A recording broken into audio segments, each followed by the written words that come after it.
Friends, आपका स्वागत है सिविलियन क्लासेस में। आज हम चर्चा कर रहे हैं डिप्लोमा सिविल इंजीनियरिंग के 5th सेमेस्टर का एक important subject theory of structure, जिसको हम शॉर्ट में बोलेंगे TO। बच्चों 6 यूनिट पढ़ना है। 6 यूनिट का आप नाम देख रहे होंगे, ठीक है। अब प्यारे बच्चों, ये जो पूरा का पूरा जो पेपर है वो आपका न्यूमेरिकल पेपर है। ये आपका एडवांस रूप है सोम का, जो आप स्ट्रेंथ ऑफ मटेरियल पढ़े थे, मैकेनिक्स ऑफ सॉलिड जो पढ़े थे, उसी का एडवांस रूप है आपका टॉस, ठीक है प्यारे बच्चों। तो हम इसमें कौन कौन सा बुक फॉलो करेंगे, तो एक हम बताए थे एस रामारुथम, और दूसरा करेंगे प्यारे बच्चों RS खुरमी। तो प्यारे बच्चों, इस RS खुरमी में कौन कौन सा मिल जाएगा आपका टॉपिक, तो आपका ये टॉप पहला मिल जाएगा, दूसरा मिल जाएगा, तीसरा मिल जाएगा, चौथा मिल जाएगा और छठा मिल जाएगा। पांचवा जो यूनिट है वो RS खुरमी में नहीं मिलेगा, तो हम किसमें देख लेंगे, एस रामानुतम में देख लेंगे, ठीक है प्यारे बच्चों। तो पूरा का पूरा न्यूमेरिकल पेपर है, ठीक है।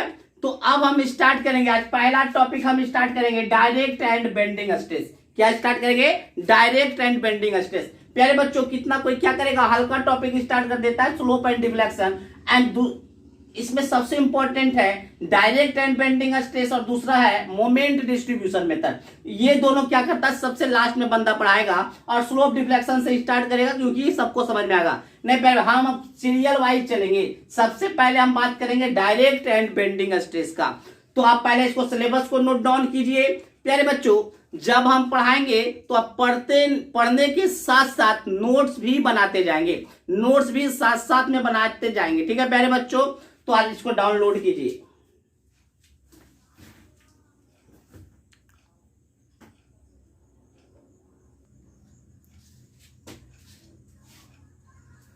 प्यारे बच्चों, अब हम बात करेंगे unit number 1 direct and bending stress के बारे में। तो प्यारे बच्चों, इस टॉपिक को पढ़ने से पहले कुछ डिफिनीशन देख लीजिए, कुछ इंपॉर्टेंट डिफिनीशन जो हमको डायरेक्ट एंड बेंडिंग स्ट्रेस वाले चैप्टर को पढ़ने में मदद करेगा। तो सबसे पहला है आपका डायरेक्ट लोड। डायरेक्ट लोड सबसे इंपॉर्टेंट डिफिनीशन इस चैप्टर में, कि डायरेक्ट लोड किसको कहते हैं, when the load is acting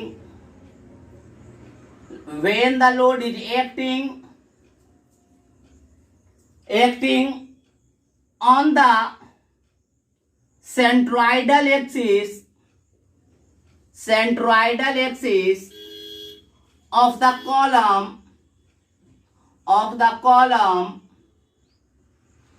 that load is called direct load. मतलब क्या हुआ प्यारे बच्चों, देखिए मान लेते हैं हम कोई एक कॉलम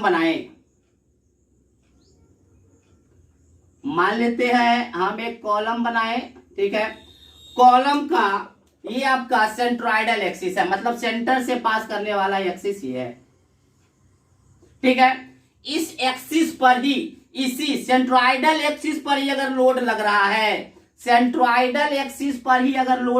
है, ये लोड है, तो यह लोड क्या कहलाएगा, डायरेक्ट लोड। क्या कहलाएगा? Direct load. देखिए प्यारे बच्चों, क्या बोला, when the load is acting, load कहां एक्ट करेगा, on the centroidal axis of the column. इस कॉलम का जो सेंट्रोइडल एक्सिस है उसी पे अगर लोड अप्लाई हो रहा है तो वह लोड क्या कहलाएगा, डायरेक्ट लोड। अगर हम इसके क्रॉस सेक्शन का बात करें तो मानते हैं अगर ये रेक्टेंगुलर बीम है, तो प्यारे बच्चों ये आपका सेंट्रोइडल एक्सिस होगा, ये आपका सेंट्रोइडल एक्सिस है। अगर इसी एक्सिस पे अगर लोड इस तरह से पड़ रहा है तो क्या कहलाएगा, डायरेक्ट लोड। क्या कहलाएगा, डायरेक्ट लोड। अगर इस पॉइंट पे आपका लोड अप्लाई हो रहा है तो वह लोड कहलाएगा डायरेक्ट लोड। क्या कहलाएगा? तो प्यारे बच्चों, इस लोड के कारण कॉलम में क्या आएगा, कॉम्प्रेसिव फोर्स आएगा, ठीक है।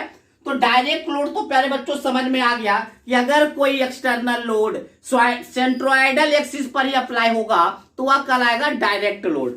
अब हम देखेंगे इसेंट्रिक लोड। अब हम देखते हैं इसेंट्रिक लोड। देखिए प्यारे बच्चों, इसेंट्रिक लोड किसको कहते हैं? when the external load when the external load apply parallel to the centroidal axis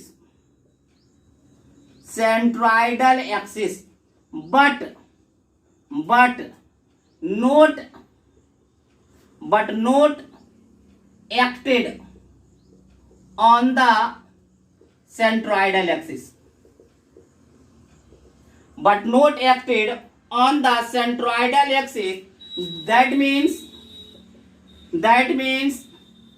line of action of external load not coincide with centroidal axis of the column। देखिए प्यारे बच्चों क्या बोला, ये आपको बोलता है, पहले इसको नोट डाउन कर लीजिए प्यारे बच्चों, इसको नोट डाउन कीजिए।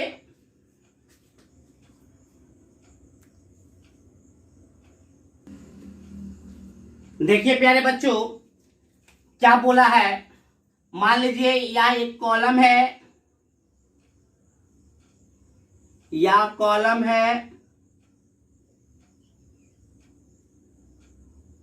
इस कॉलम का सेंट्रोइडल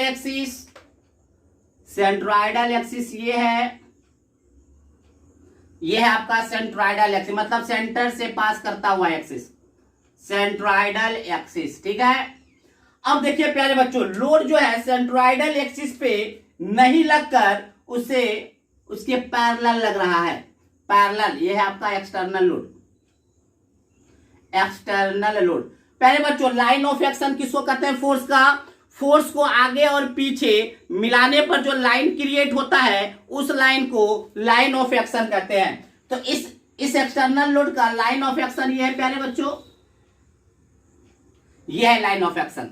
अब देखिए इसके डिफिनीशन को देखते हैं, इसेंट्रिक लोड के डिफिनीशन को। when the external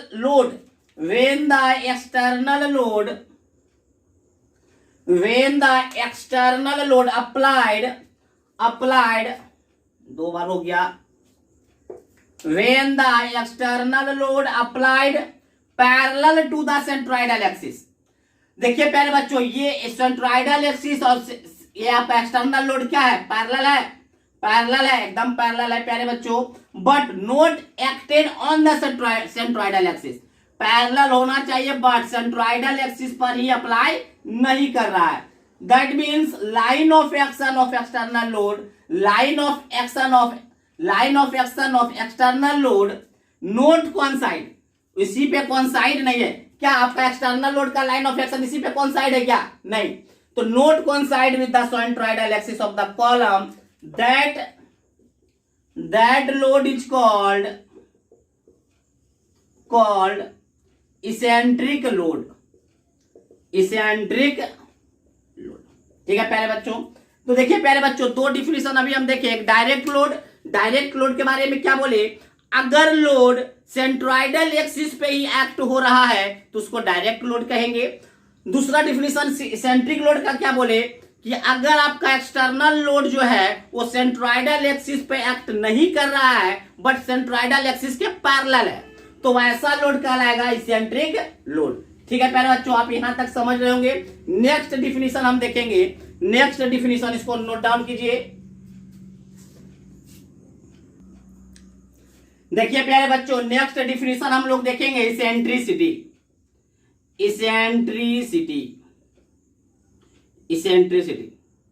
तो प्यारे बच्चों, इसेंट्रिसिटी टर्म तभी आएगा जब आपका इसेंट्रिक लोड अप्लाई होगा। तो देखिए इसेंट्रिसिटी क्या कहता है? द डिस्टेंस बिटवीन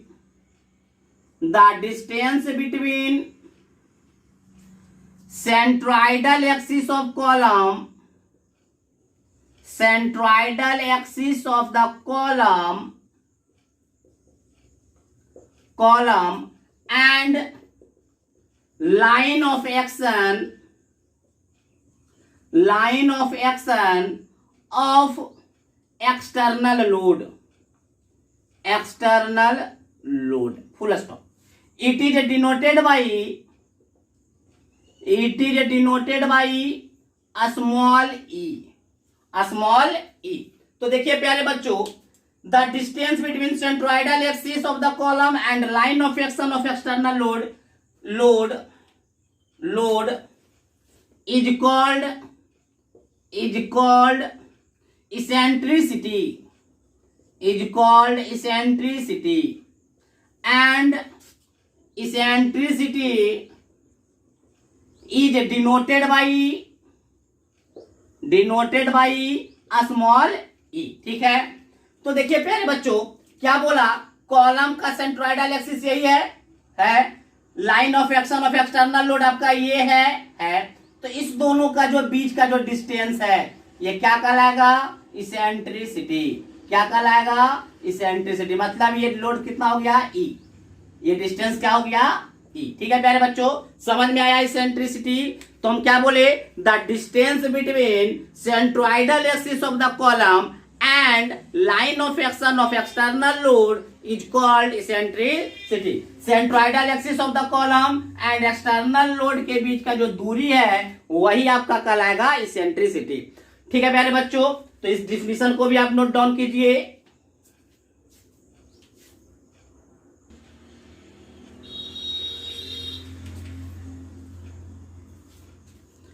प्यारे बच्चों, अब हम देखेंगे इसेंट्रिक लोड का क्या कॉन्सेप्ट है।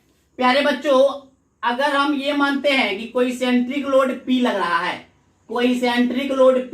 है, जिसका कि इसेंट्रिसिटी कितना है, E है, तो प्यारे बच्चों इस एक्सटर्नल लोड को अगर हम सेंट्रोइडल एक्सिस पर लाएंगे तो क्या होगा। तो देखिए प्यारे बच्चों, अगर हम इस लोड को सेंट्रोइडल एक्सिस पर लाते हैं तो लोड लगेगा P, जितना एक्सटर्नल लोड था उतना लोड लगेगा P, और क्या लगेगा, मोमेंट कितना लगेगा, P इंटू डिस्टेंस, PE, ये आपका मोमेंट लगेगा। प्यारे बच्चों, आप जानते हैं मोमेंट क्या होता है, तो मोमेंट होता है फोर्स मतलब लोड इंटू परपेंडिकुलर डिस्टेंस। तो परपेंडिकुलर डिस्टेंस कितना है, इसेंट्रिसिटी के बराबर है। तो अगर हम इसी एक्सटर्नल लोड को सेंट्रोइडल एक्सिस पर लाते हैं तो आपका क्या लगेगा, एक तो डायरेक्ट लोड P लगेगा और एक मोमेंट डेवलप होगा जिसका की वैल्यू होगा PE। तो अब देखिए प्यारे बच्चों, इस डायरेक्ट लोड और इस मोमेंट के कारण इस कॉलम पे क्या इफेक्ट पड़ता है। तो देखिए प्यारे बच्चों, due to direct load P,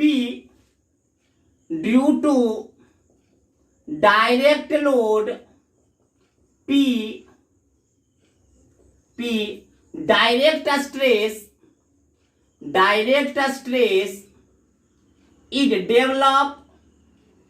is developed in the column। क्या बोले प्यारे बच्चों, due to direct load P के कारण क्या होगा, डायरेक्ट स्ट्रेस डेवलप होगा कॉलम में। वो कितना होगा डायरेक्ट स्ट्रेस प्यारे बच्चों, डायरेक्ट स्ट्रेस का वैल्यू होगा लोड, डायरेक्ट लोड ऐसे लिख देते हैं, डायरेक्ट लोड बटे क्रॉस सेक्शन एरिया।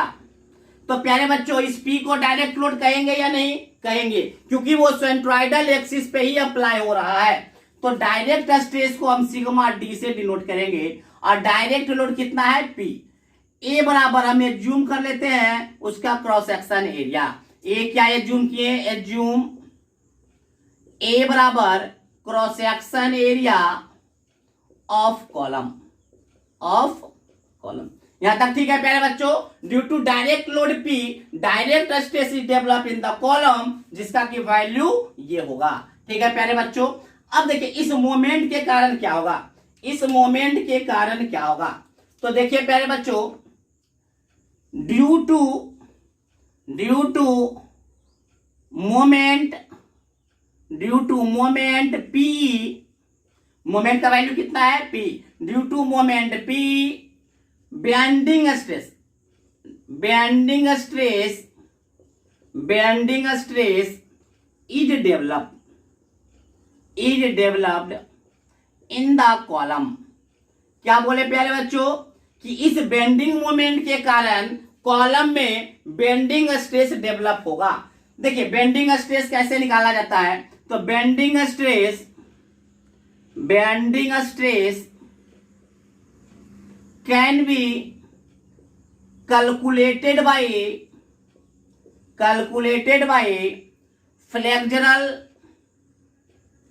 फ्लेक्सरल या बेंडिंग फॉर्मूला। प्यारे बच्चों बेंडिंग फॉर्मूला आप लोग क्या पढ़ेंगे, M बटे आई बटे सिग्मा बटे आई बाई बराबर E बाई आर, पढ़े हैं या नहीं, एकदम पढ़े होंगे प्यारे बच्चों। तो इस फॉर्मूले के मदद से, बेंडिंग फार्मूला के मदद से या फ्लेक्सरल फॉर्मूला के मदद से हम क्या निकालेंगे, बेंडिंग स्ट्रेस। तो देखिए प्यारे बच्चों बेंडिंग स्ट्रेस को हम सिग्मा बी से डिनोट करेंगे, स्ट्रेस सिग्मा से, बेंडिंग को बी से। अब देखिए प्यारे बच्चों इसको आप नेग्लेक्ट कीजिए, इस दोनों इक्वेशन को आप लेके चलिए, इस दोनों टर्म को। तो सिग्मा बराबर क्या होगा, M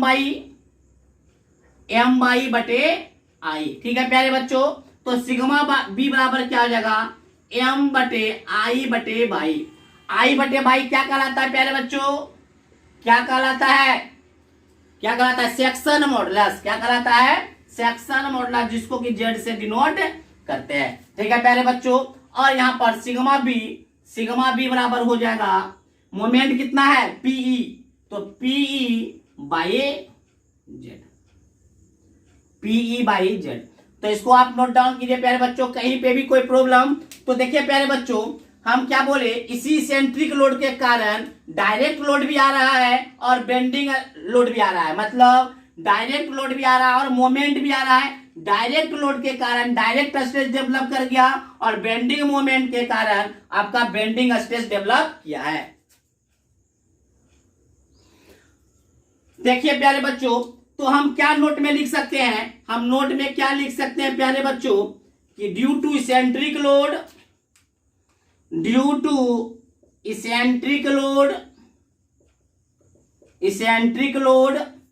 direct and bending stress are produce, लिख सकते हैं या नहीं। तो प्यारे बच्चों इसी सेंट्रिक लोड के कारण आपका डायरेक्ट लोड भी आ रहा है, डायरेक्ट स्ट्रेस भी आ रहा है और बेंडिंग स्ट्रेस भी आ रहा है। इसको नोट डाउन कीजिए।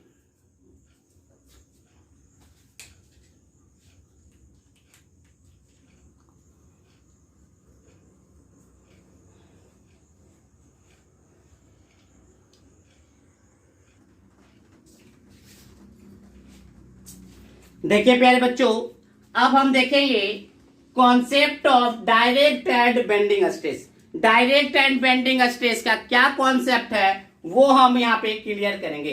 तो देखिए प्यारे बच्चों अगर हम इस कॉलम के बारे में बात करें, इस कॉलम के बारे में हम लोग बात करते हैं, यह है आपका सेंट्रोइडल एक्सिस। अब लोड जो अप्लाई हो रहा है प्यारे बच्चों, लोड जो अप्लाई हो रहा है वो है इसेंट्रिक लोड P। और प्यारे बच्चों इस चैप्टर में हमेशा इसेंट्रिक लोड का ही बात होगा, क्योंकि इसेंट्रिक लोड आएगा तो ही डायरेक्ट एंड बेंडिंग स्ट्रेस आएगा एक साथ। ठीक है प्यारे बच्चों, तो इस चैप्टर में हमेशा हम इसेंट्रिक लोड का ही बात करेंगे। तो देखिए प्यारे बच्चों ये है आपका इसेंट्रिक लोड, ये आपका क्या है, इसेंट्रिक लोड। इस इसेंट्रिक लोड के कारण बताइए क्या इफेक्ट पड़ेगा, इस इसेंट्रिक लोड के कारण क्या इफेक्ट पड़ेगा। प्यारे बच्चों मान लीजिए ये आपका कॉलम है, इस कॉलम को यहां से प्रेस करेंगे, यहां से प्रेस करेंगे तो एक बार आप इमेजिन करके देखिए ये जो कॉलम है इस प्रकार से उठेगा या नहीं, इस प्रकार से देखिए जाएगा या नहीं।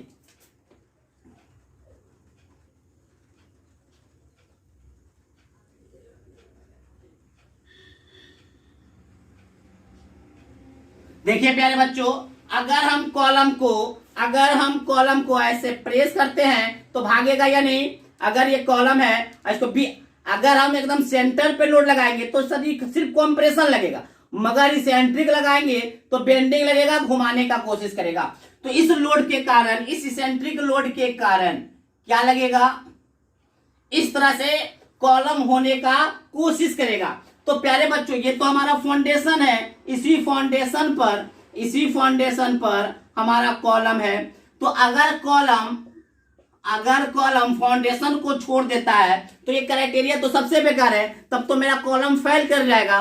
तो प्यारे बच्चों अभी फिलहाल हम जानेंगे। अच्छा ये एक चीज और बताइए, यहां पर इस लोड के कारण जब प्रेस कर रहे थे तो ये उठ गया और ये दब गया, ये वाला पॉइंट दब गया और ये वाला पॉइंट उठ गया। इसका मतलब क्या है, इस इसेंट्रिक लोड के कारण यहां हमेशा क्या आया, यहां पर हमेशा आया आपका कॉम्प्रेशन। क्या आया, कॉम्प्रेशन। और यहां पे प्यारे बच्चों वो उठ गया मतलब क्या हुआ, इसको खींचा गया, वो ऊपर खींचा गया मतलब टेंशन में होगा।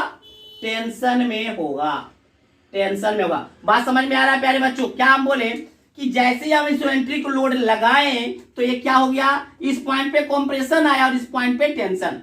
तो कंप्रेशन टेंशन किसके कारण आ रहा है, बेंडिंग मोमेंट के कारण। किसके कारण, बेंडिंग मोमेंट के कारण। फिर से देखते हैं प्यारे बच्चों, फिर से हम एक फिगर और बनाते हैं। मान लेते हैं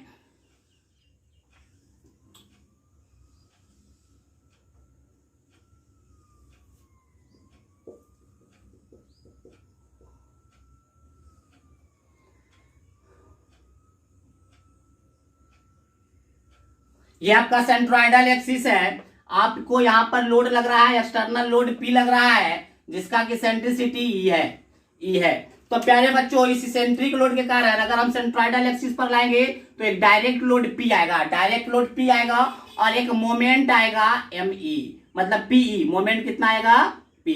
तो प्यारे बच्चों हम क्या देख रहे हैं, पॉइंट ए इसका नाम देते हैं, इसका नाम पॉइंट बी अगर देते हैं तो देखिए प्यारे बच्चों, due to direct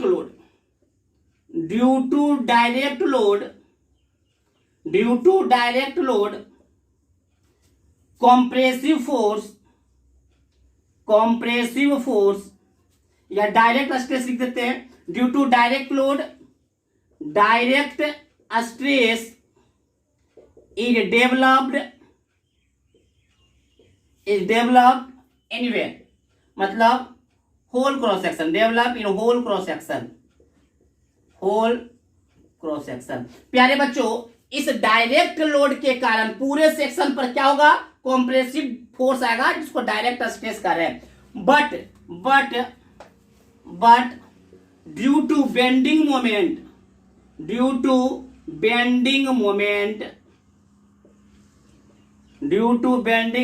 P, bending moment के कारण क्या होगा पहले बच्चों, इसको आप रोटेट कीजिए क्लॉकवाइज, जैसे इसको रोटेट कीजिए तो ऐसा फिगर आएगा। इस फिगर में यहां पे देखिए पॉइंट ए पे कॉम्प्रेसिव लगेगा और पॉइंट बी पे टेंसाइल फोर्स लगेगा।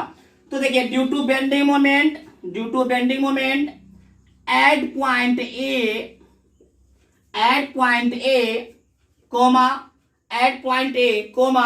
क्या बोलेंगे, एट पॉइंट ए पे क्या लग रहा है, कॉम्प्रेसिव बेंडिंग स्ट्रेस लग रहा है, कॉम्प्रेसिव बेंडिंग स्ट्रेस डेवलप कर रहा है, compressive bending stress. But at point P tensile bending stress is develop.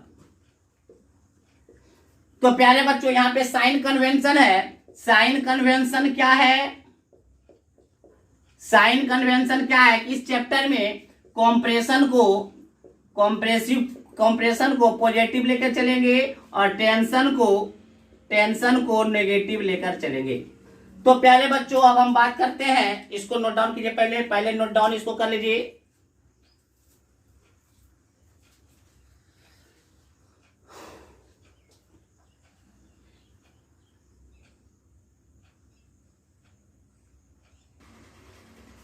देखिए प्यारे बच्चों अब हम देखते हैं total stress at at point A पे बताइएगा प्यारे बच्चों कौन कौन सा स्ट्रेस आ रहा है। तो पॉइंट ए पे एक तो डायरेक्ट स्ट्रेस आ रहा है सिग्मा डी पॉजिटिव में, क्योंकि कॉम्प्रेसिव आ रहा है। पॉइंट ए पर मोमेंट के कारण भी कॉम्प्रेसिव बेंडिंग स्ट्रेस आ रहा है, तो यहाँ पर क्या आ रहा है, सिग्मा बी भी आ रहा है। तो total stress at point A क्या हो जाएगा, डायरेक्ट स्ट्रेस प्लस आपका बेंडिंग स्ट्रेस। समझ में आ रहा है प्यारे बच्चों। पॉइंट ए पे क्या आएगा, डायरेक्ट स्ट्रेस डायरेक्ट लोड के कारण, कॉम्प्रेसिव बेंडिंग स्ट्रेस मोमेंट के कारण। अब देखिए प्यारे बच्चों, total stress at point B, total stress at point B क्या हो जाएगा प्यारे बच्चों, यहाँ पे डायरेक्ट स्ट्रेस क्या आएगा, कॉम्प्रेसिव ही आएगा, क्योंकि डायरेक्ट लोड के कारण पूरे क्रॉस सेक्शन एरिया पे कॉम्प्रेसिव डायरेक्ट स्ट्रेस आएगा। जबकि इस बेंडिंग मोमेंट के कारण एट पॉइंट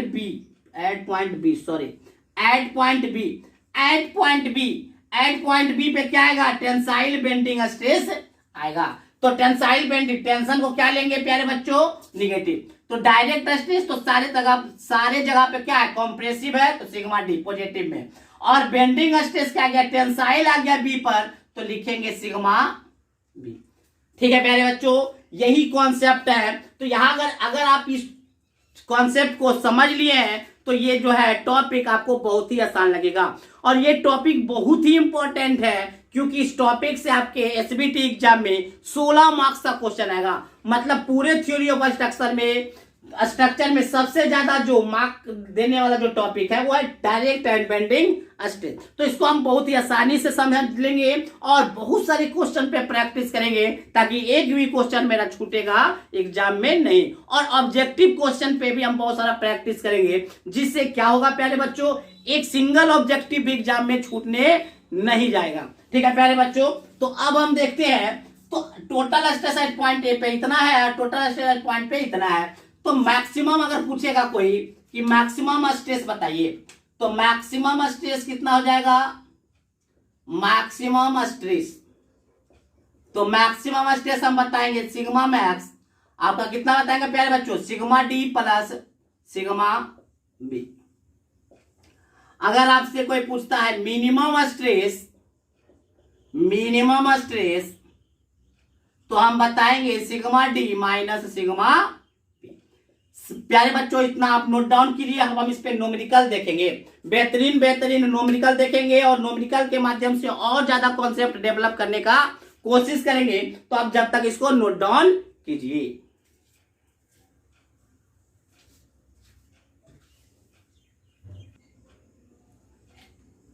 प्यारे बच्चों अब हम एक नोमेरिकल देखेंगे।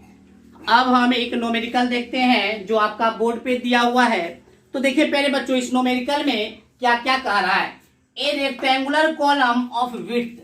सॉल्यूशन में हम लिखते जाते हैं गिवन डाटा में क्या है प्यारे बच्चों, विड्थ कितना है, गिवन विड्थ 200 mm, बी आपका दिया हुआ है 200 mm। इसका क्रॉस सेक्शन एरिया है, तो ये आपका विड्थ हो गया 200 mm। एंड ऑफ थिकनेस का मतलब हम डी ले लेते हैं, कितना है 150 mm। ये आपका है 150 mm। ठीक है प्यारे बच्चों, चलिए पॉइंट लोड कितना है 240 किलो न्यूटन। इसेंट्रिसिटी कितना है प्यारे बच्चों 10 mm।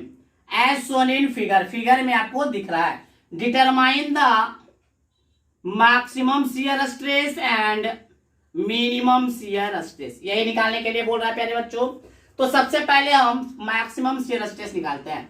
तो प्यारे बच्चों मैक्सिमम शियर स्ट्रेस का हम फॉर्मूला जानते हैं, direct stress plus bending stress. Direct stress plus bending stress. Direct stress का फॉर्मूला बताए थे P बटे A, और बेंडिंग स्ट्रेस का फॉर्मूला हम बताए हैं PE by Z, PE by Z. तो प्यारे बच्चों P बाई A आप प्लस PE जेड क्या बताए थे प्यारे बच्चों, I बटे बाई, तो बाई I बटे बाई। P का वैल्यू कितना है प्यारे बच्चों 240 किलो न्यूटन को अगर हम न्यूटन में बदलेंगे तो क्या हो जाएगा ये प्यारे बच्चों, किलो न्यूटन को अगर हम न्यूटन में बदलेंगे तो इसको 1000 से गुना कर देते हैं, 10⁻³ न्यूटन। ठीक है, तो 240 इंटू 10⁻³ क्रॉस सेक्शन एरिया कितना है, बीडी से मल्टीप्लाई कर दे, cross section area 200 into 150 plus P का वैल्यू 240 इंटू 10⁻³, ई का value eccentricity 10 mm, eccentricity 10 mm। ठीक है प्यारे बच्चों, अब यहाँ पे सबसे बड़ा कॉन्सेप्ट है आई और बाई में मोमेंट ऑफ इनर्शिया। प्यारे बच्चों, इसका moment of inertia I x x, x direction में क्या हो जाएगा, BD/12 होगा या नहीं, BD/12। अब बाई डायरेक्शन में हो जाएगा DB/12, DB/12। इसको याद रखिए, moment of inertia in x direction क्या हो जाएगा, BD/12 एंड बाई डायरेक्शन क्या हो जाएगा, DB/12। अब हम बात करेंगे प्यारे बच्चों कि ये वाला मोमेंट ऑफ इनर्शिया ले या ये वाला मोमेंट ऑफ इनर्शिया ले। तो प्यारे बच्चों आप देखिएगा, आप ये देखिएगा कि इसेंट्रिसिटी मतलब इसेंट्रिक लोड जो है कहां पे अप्लाई हो रहा है। तो इसेंट्रिक लोड देखिए प्यारे बच्चों, ये है हमारा बाई एक्सिस, ये है बाई एक्सिस बोल सकते हैं। तो बाई एक्सिस से इसेंट्रिक लोड है तो आपको लेना पड़ेगा आपका आई बाई, क्या लेना होगा, आई बाई लेना होगा।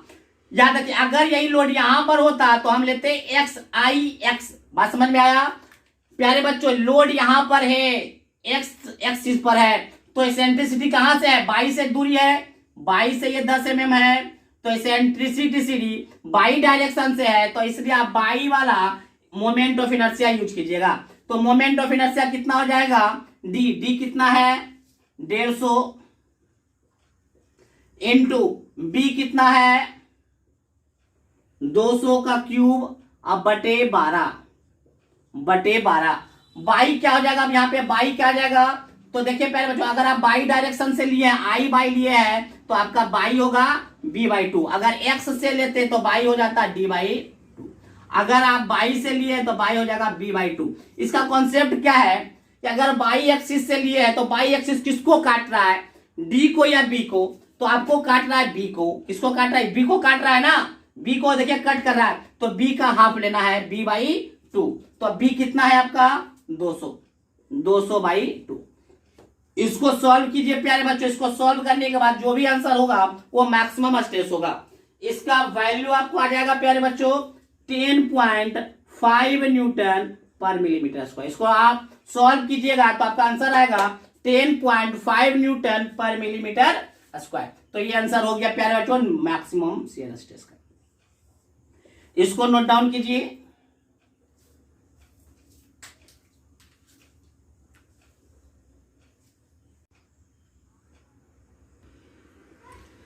तो प्यारे बच्चों ये था मैक्सिमम स्ट्रेस। अब हम बात करेंगे मिनिमम स्ट्रेस का।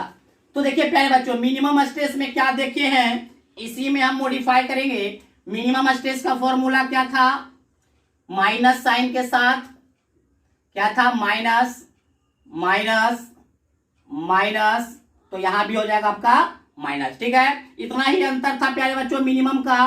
तो जब इसको आप सॉल्व कीजिएगा मिनिमम स्ट्रेस को, तो आपका आ जाएगा 5.6 न्यूटन पर मिलीमीटर स्क्वायर। तो हम उम्मीद करते हैं कि आपको ये क्वेश्चन बेहतरीन तरीके से समझ में आ चुका होगा। अगर नहीं भी आया होगा तो आप हमको व्हाट्सएप कर सकते हैं या कॉल कर सकते हैं इस नंबर पर। इस नंबर पे आप डायरेक्ट कॉल या व्हाट्सएप कर सकते हैं, ये मेरा पर्सनल नंबर है। तो ठीक है प्यारे बच्चों, बेहतरीन तरीके से हम आगे और भी पढ़ेंगे, बहुत ही बेहतरीन टॉपिक पढ़ेंगे। एक और क्वेश्चन इस आज के लेक्चर में करते हैं, ठीक है। तो पहले इसको नोट डाउन कीजिए।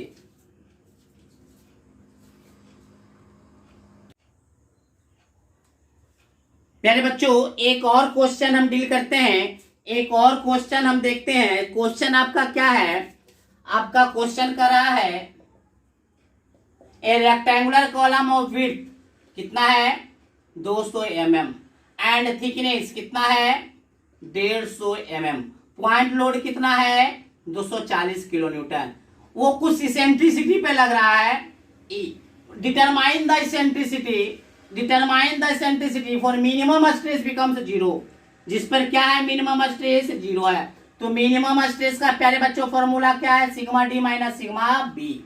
सिग्मा डी का फॉर्मूला क्या है प्यारे बच्चों P/A, सिग्मा बी का फॉर्मूला क्या है प्यारे बच्चों, P by Z, P by A minus P Z, sorry Z का वैल्यू क्या है प्यारे बच्चों, आई बटे बाई, आई बटे बाई, ठीक है प्यारे बच्चों, आई बटे, तो चलिए पी का वैल्यू कितना है 240 into 10 to the power 3, area cross section area क्या है प्यारे बच्चों 200 इंटू 150 माइनस पी का value 240 into 10 to the power 3, E का वैल्यू आपसे वो पूछ रहा है, आई का वैल्यू देखिए प्यारे बच्चों कुछ नहीं दिया हुआ है तो हम क्या समझेंगे, एक्स में है तो हम आई बाई लेंगे, आई बाई कहने का मतलब है डी बाई क्यू बटे 12, और देखिए प्यारे आई बाई कितना है, डी कितना है 150 इंटू बी कितना है 200 का क्यूब बटे 12, और बाई का वैल्यू क्या हो जाएगा बी बाई 2, बी बाई का वैल्यू क्या होगा बी बाई 2, तो बी कितना प्यारे बच्चों 200